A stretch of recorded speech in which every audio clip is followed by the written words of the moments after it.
a loving, eternal God. You gave us such a special gift that we celebrated at Christmas, the birth of your Son, Jesus. And so now we celebrate on this 12th day of Christmas, this time where the Magi come to visit this incredible young boy by the name of Jesus, the one who is going to change the world, not just for his time, but for all times. So we ask that you open our hearts this day to hear your message through your humble servant, we pray. Amen. Well, good morning, everyone. You see, we still have Christmas decorations up, which of course I love. It always breaks my heart to take them down. I'll give you a quick little sidebar. When the Giants still play in the Super Bowl, which I know is not this year at all, but whenever the New York Giants were still playing in all the playoffs and wound up playing in the Super Bowl, I kept up all my Christmas decorations all the way through that time, just to help celebrate and give them a little lift. Now, I know they're not playing at this point, and no, I have not taken my decorations down yet, because we still are in this season of Christmastide. Today is the last day, the 12th day of Christmas, what we call the 12th day of Christmas. We also call it Epiphany Sunday. And Epiphany, there's a few different meanings for Epiphany. Sometimes we have what we call that aha moment. And so we think, I just had an epiphany. I just had an aha moment. I had one of those that I shared with you a long time ago when I went to visit the seminary. In the middle of their worship service, I had that aha epiphany moment when they were singing Amazing Grace. And that's when I knew I was like, oh, I'm supposed to come here and go to seminary. Now, they may not be so much life-changing like that, but we think of those as an aha moment, or we think of that as epiphany. But there's also another way of thinking of epiphany. This is what we talk about today. It's really a Christian festival. We observe it on January 6th, which is actually today, and it commemorates the manifestation of Christ, okay, to the Gentiles in the person of the Magi on the 12th day. Some of you may never have thought of the Magi as Gentiles before, but they are. Where do they come from? They come from the East. There's not too much we know about them. There's been a lot of things that have been theorized about them. Even in a few centuries later, they were given names. Also, we had 3 wise men, hence we have 3 wise men here. They were given the names of Balthazar, Caspar, and Melchior, right?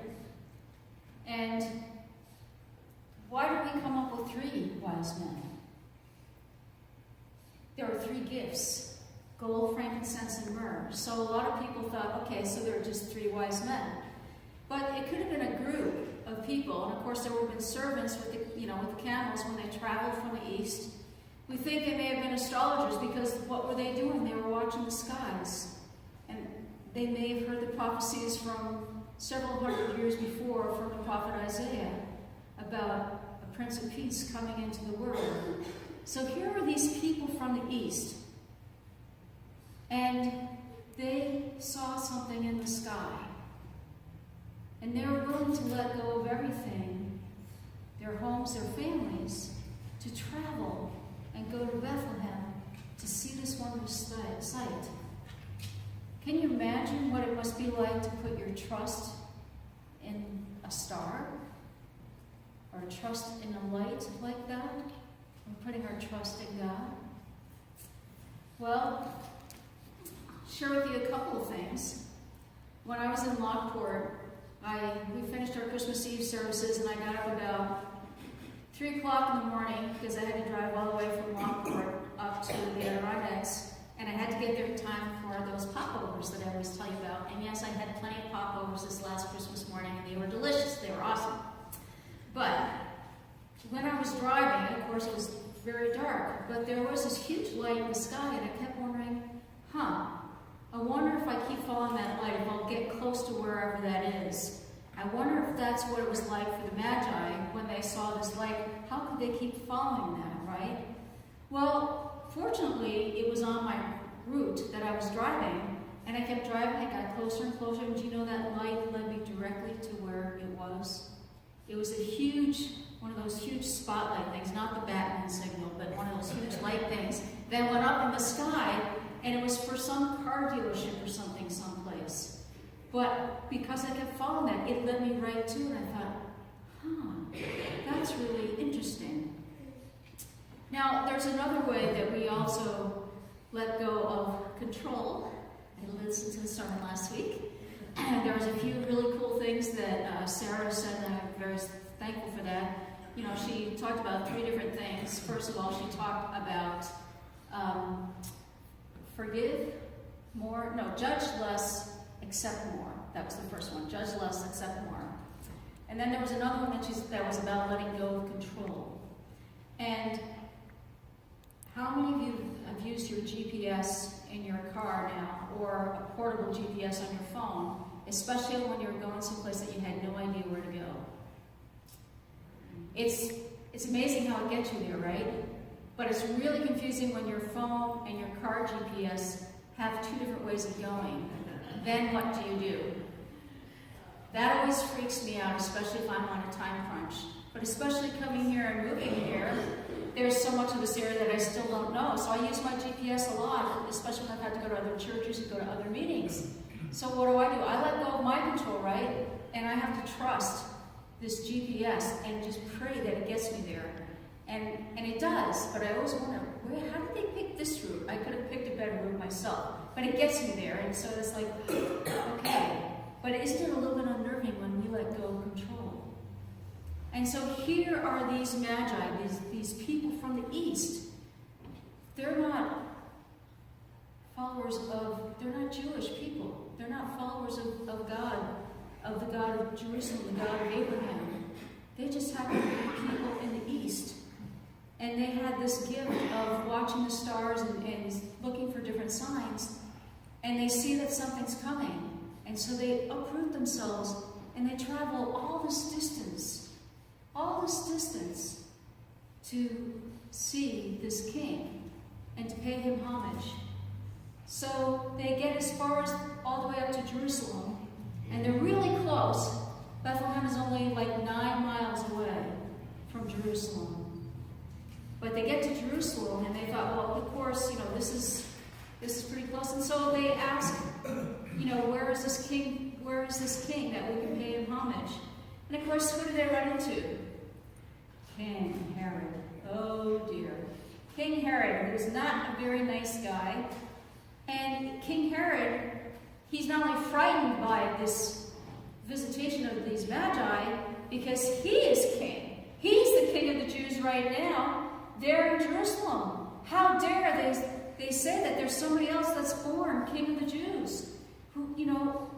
How could this be? But Herod's a very sly individual. So what does he do? He tells them, he asks them a question. They say, well, he's supposed to be born in Bethlehem of Judea. And so the king says, well, you know what? This is how you get to Bethlehem. He said, but let me know where you find him, because once you find him, I want to go and pay him homage too. Yeah, right. We know the story. But of course, at that time, these magi, these wise men, didn't know whether they could trust King Herod or not. But they go ahead and they leave Jerusalem and they head to Bethlehem, and where the star is directly over where Jesus is born, where Jesus is staying. Because now it took some time, right? It wasn't, especially if you think of the Magi probably from the area of Iran or Iraq, current day, to get all the way over to Bethlehem, traveling by camel and foot. It's not going to be something that happens overnight. So Jesus is a little bit older now. He grew up a little bit. And so they finally get to him, and they do. They pay him homage, and they recognize him as the king. And they give him gold, which can represent money, right? It also represents, something to give to a king of royalty. They give him frankincense. What is frankincense to you folks? I have frankincense and myrrh, sometimes an anointing oil. But what is frankincense used for? It's kind of a perfume. It's used for anointing. okay? And then there's myrrh. And myrrh can be something that also helps healing, but myrrh usually got used when somebody died, and they used that when they prepared the body afterwards to place in the tomb. And so they can represent different parts of Jesus' life in a sense, but it also is just very precious gifts. They give very generous gifts to Jesus. I wonder what Mary and Joseph must have thought. Here they are with their little Jesus, and who stops by, knocks on the door or whatever, and is like, here are these magi. Here's this huge caravan of people, right? And they kneel before their son, and they give these very precious gifts. I think it also helps us recognize God's generosity and what God is asking us to do as well. God was so generous and so loving and so giving that he gave us Jesus, right? That's the greatest gift of all. So these magi, they give something that is very precious to them, gifts that they think are worthy of Jesus, of this king, but very generous gifts. These are not cheap, and I'm not saying it's generous just financially. These are very precious gifts that they give to Jesus and to the family. And so I think that's part of what God is asking us to do too, is to be giving and generous in all that we do as well. Now, the other thing that this scene shows us, this story tells us, is that Jesus, who is this greatest gift, was not just for the Jews.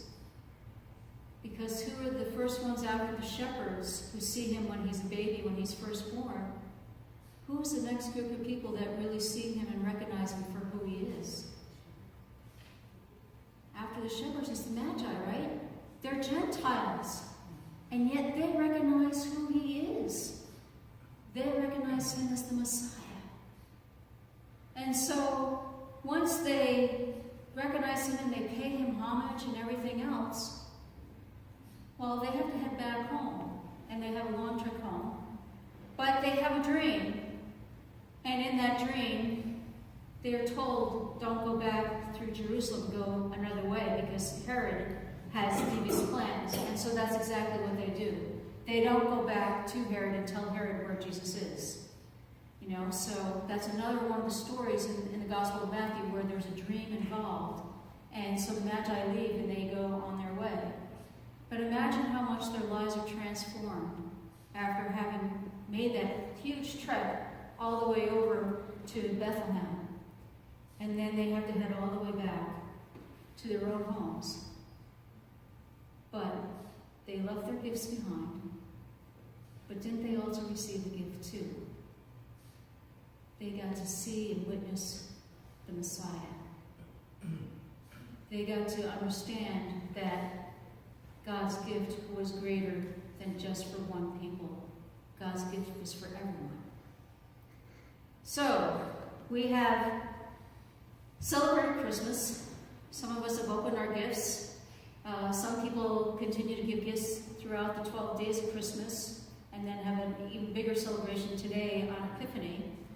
But now the gift is for us. What are we willing to give back to God?